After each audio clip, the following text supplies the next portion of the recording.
ഇതാണ് നമ്മുടെ ചെന്നൈയിലത്തെ തത്തമ്മ കൂട്ടം.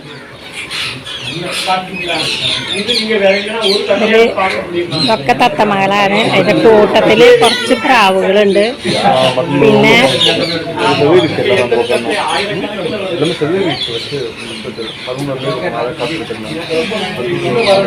എന്തൊരു ഭംഗിയില്ലേ തത്തമ്മ. അവരുടെ ഫുഡ് ഇപ്പൊ അവർക്ക് ഇട്ട് കൊടുത്തിരിക്കുന്നത് പച്ചരി കുതിർത്തിയതും പിന്നെ അതുപോലെ റോ കപ്പലണ്ടിയാണ്.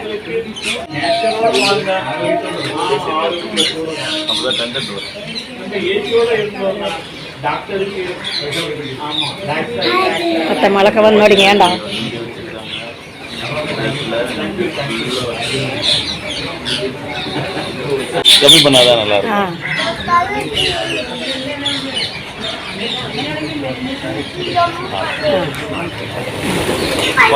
അതെ പറന്നുപോയി. എന്തൊരു ഭംഗി.